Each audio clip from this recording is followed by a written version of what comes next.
News 7 Tamil, பொறுப்பும் பொது நலமும்.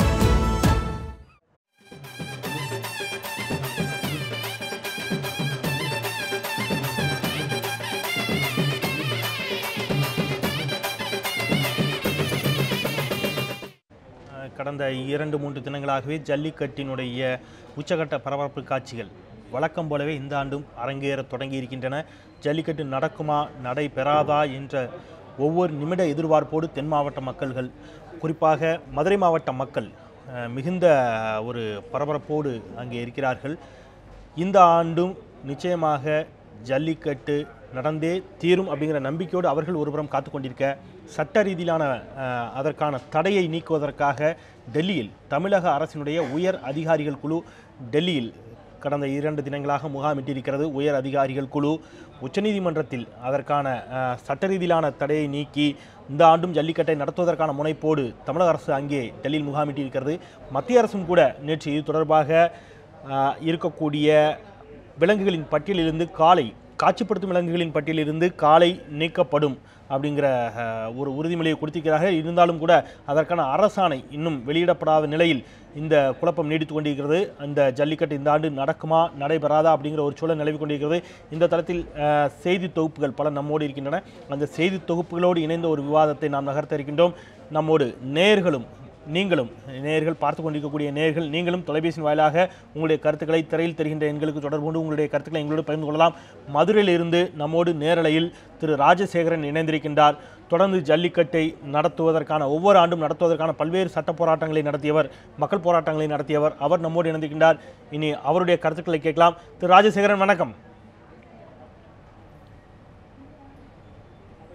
சார். இன்னைக்கு இந்த ஆண்டு ஒவ்வொரு ஆண்டும் இருப்பது போல் இந்த ஆண்டும் கூட வழக்கமாக ஜல்லிக்கட்டு நடக்குமா நடைபெறாதா என்ற உச்சகட்ட பரபரப்பு காட்சிகள் அரங்கேறி கொண்டிருக்கக்கூடிய ஒரு சூழலில் மத்திய அரசு நேற்று தடையை நீக்கிவிட்டதாக திடீரென்று செய்தி வெளியானது. இருந்தாலும் கூட அது தொடர்பான அரசாணை இன்னும் வெளியிடப்படவில்லை. அவர்கள் ஒரு உறுதிமொழியை மட்டுமே கொடுத்திருக்கிறார்கள். அப்படிங்கிற அளவில் இந்த ஆண்டு ஜல்லிக்கட்டு நடைபெறுமா பெறாதா, அங்கே இருக்கக்கூடிய நிலைமை என்ன, சட்ட ரீதியிலாக உங்களுக்கு இருந்த தடைகள் விலக்கிக் கொள்ளப்பட்டதாக ஏதும் உத்தரவாதம் அளிக்கப்பட்டிருக்கிறதா?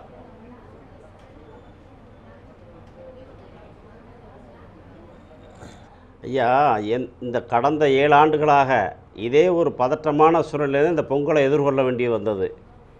இந்த ஆண்டு கொஞ்சம் வித்தியாசமாக வந்துருச்சு. உச்சநீதிமன்றம் முழுமையாகவே தடை போட்டுட்டாங்க.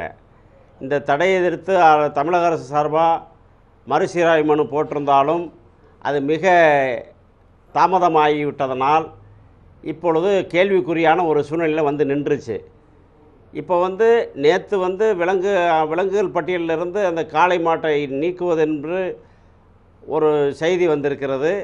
அந்த துறையை சார்ந்த அமைச்சர் செய்தி வெளியிட்டிருப்பது ஒரு மகிழ்ச்சியான செய்தியாக இருக்கிறது.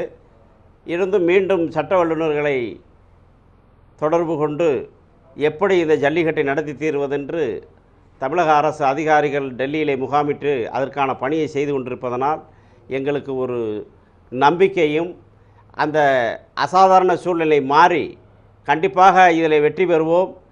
ஓரிரு நாளில் இதை நம்ம இழந்தால் கூட ஒரு நிரந்தரமான ஒரு தீர்வு கண்டுவிடுவோம்.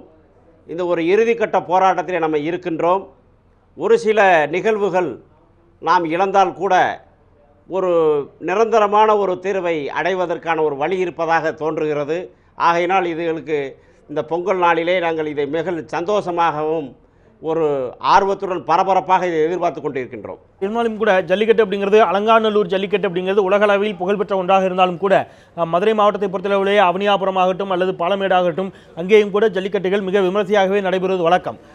நாளை அவனியாபுரத்தில் ஜல்லிக்கட்டு நடைபெறுவது வழக்கமாக இருக்கக்கூடிய ஒரு சூழலில், பொங்கல் அன்று அவனியாபுரத்தில் ஜல்லிக்கட்டு நடப்பது வழக்கம் அப்படிங்கிற ஒரு சூழலில் இன்னும் இருக்கக்கூடிய இந்த ஒரு தினங்களுக்குள் என்ன மாதிரியான தகவல்கள் அல்லது சட்ட ரீதியிலான தடைகள் நீக்கப்படுவதற்கான வாய்ப்புகள் இருக்கின்றன? ஏன்னா அதற்கான ஏற்பாடுகளை ஒரு நாட்களுக்குள் செய்துவிட இயலுமா? ஒருவேளை அவனியாபுரத்தில் நடைபெறுவதற்கான வாய்ப்புகள் குறைவாக இருந்தாலும் கூட பாலமேட்டிலோ அல்லது அலங்காநல்லூரிலோ ஜல்லிக்கட்டை உடனடியாக நடத்துவதற்கான ஏற்பாடுகளை விரைந்து செய்யக்கூடிய சூழல் இருக்கிறதா, அல்லது அதற்கான பணிகள் ஒருபுறம் நடந்து கொண்டிருக்கிறதா?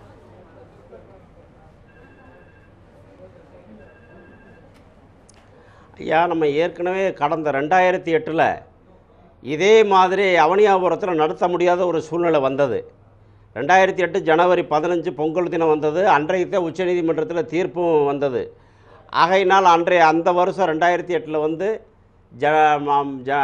அவனியாபுரத்தில் ஜல்லிக்கட்டு நடத்த முடியலை. 10 தினங்கள் கழித்து அந்த ஜல்லிக்கட்டை பிரமாதமாக நடத்தினார்கள். ஆனால் பாலமேட்டுக்கு 15ஆம் தேதி உத்தரவு பெற்று அன்று ஒரே நாளில் ஊர் கிராம மக்கள்லாம் அனைவரும் ஒன்று சேர்ந்து அந்த ஏற்பாடுகளை செய்து காலை 8 மணிக்கு முடிந்து காலை 10 மணி அளவிலே ஜல்லிக்கட்டு தொடங்கிவிட்டது. அந்த ஒரே நாளிலே அந்த கிராமத்து மக்கள் அவ்வளவு மும்முரமாக அந்த முழு மனித சக்தியை பயன்படுத்தி முழு வீச்சில் அந்த கிராம மக்கள் உழைத்து இரவும் பகலும் உழைத்து அந்த நிகழ்ச்சியை பிரம்மாண்டமாக நடத்தி முடித்தார்கள். அதே போல் அலங்காநல்லூரும் அதே மாதிரி செயல்பட்டு நடத்தி முடித்தார்கள். ஆகையினால் ஒரு நாள் எங்களுக்கு அவகாசம் இருந்தாலே அதை நடத்துவதற்கு போதும் என்ற ஒரு மனநிலையில் அவர்கள் இருக்கிறார்கள் அந்த கிராமத்து மக்கள். ஏற்கனவே அலங்காநல்லூரை பொறுத்தவரை பல்வேறு வெளிநாடுகளிலும் இருந்து இதற்காகவே வருகின்ற சுற்றுலா பயணிகள் ஏராளம் பேர் ஆண்டுதோறும் இந்த ஜல்லிக்கட்டை பார்ப்பதற்காகவே பல்வேறு நாடுகளிலும் இருந்து சுற்றுலா பயணிகள் வருவது வாடிக்கை. இந்த ஆண்டும் அதுபோல் மதுரையில் தற்பொழுது சுற்றுலா பயணிகள் வந்திருப்பதாக செய்திகள் வெளியாக கொண்டிருக்கிறது.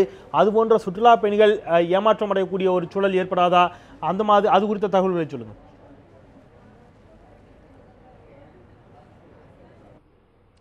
இப்பொழுது எனக்கு தொடர்பு கொண்டு பிரான்ஸில் இருப்பவர்கள் ஒரு 10 பேர் இங்கே வருவதாக விசா முதற்கொள் வாங்கி டிக்கெட்லாம் போட்டு ரூமெல்லாம் புக் பண்ணி அலாட்டாக இருந்தாங்க. நடக்க முடியாத ஒரு சூழ்நிலை இருக்குன்னு சொல்லி இப்போ அவங்கெல்லாம் வராமல் இப்போ ஒருத்தர் வந்து பிரான்ஸுக்காரர் இப்போ பக்கத்தில் என் நிலையத்திலே இங்கே நம்ம வீட்டிலேயே இருக்கார். இப்போ நம்ம டிவி முன்பாக கூட பக்கத்தில் தான் இருந்து கேட்டுக்கிட்டு இருக்காரு. அவங்கெல்லாம் வெயிட்டிங்கில் இருக்காங்க. இதே மாதிரி இன்னும் சுற்றுலா பயணிகளாக இன்னும் பல இடங்களை பார்ப்பதற்காக கவர் பண்ணி வர்றவங்களாம் அநேகமாக இதில் ஒரு ஏமாற்றமோ அல்லது இதை கண்டு முழுசாக கழித்து அவங்களுடைய அந்த ஆனந்தத்தை வெளிப்படுத்துறதுக்கோ ஒரு சான்ஸ் இருக்குது. எல்லாரும் வந்திருப்பாங்க. இதுக்காகவே வந்தவங்க கூட இப்போ வெயிட்டிங்கில் இருக்காங்க. எப்படி நடக்கும் நம்ம பார்த்துருவோம்ன்றக்காக வந்து இருக்காங்க. நிச்சயமாக நான் தொடர்ந்து உங்களிடம் இன்னும் கூட தகவலை கேட்கிறேன். நீங்கள் இணைப்பிலேயே இருங்க. டெல்லியிலிருந்து நம்முடைய செய்தியாளர் ஸ்டீஃபன் நம்மோடு இணைந்திருக்கின்றார். டெல்லியில் இது தொடர்பான தகவல்கள் தமிழக அரசு அதிகாரிகள் என்ன மாதிரியான நடவடிக்கைகளை எடுத்துக்கொண்டிருக்கிறார்கள் அப்படிங்கிறத குறித்து நாம் அவரிடம் கேட்கலாம். ஐயா ஸ்டீஃபன், டெல்லியில் தமிழக அரசின் சார்பில் உச்சநீதிமன்றத்தில் ஒரு சீராய்வு மனு உடனடியாக எடுத்துக்கொள்ளப்பட்டு விசாரிக்கப்பட வேண்டும் அப்படிங்கிற ஒரு மனு தாக்கல் செய்யப்பட்டிருப்பதாக தகவல் வெளியாக இருக்கிறது. அதை குறித்து சொல்லுங்கள். உச்சநீதிமன்றத்தில் இன்று என்ன மாதிரியான இதற்கான தடை நீக்கப்படுவது குறித்து அறிவிப்பு வெளியாகும் என்ற நம்பிக்கை அங்கே இருக்கிறது. தமிழக அரசு அதிகாரிகள் என்ன மாதிரியான முயற்சிகளை எல்லாம் செய்து கொண்டிருக்கின்றார்கள் ஸ்டீஃபன்?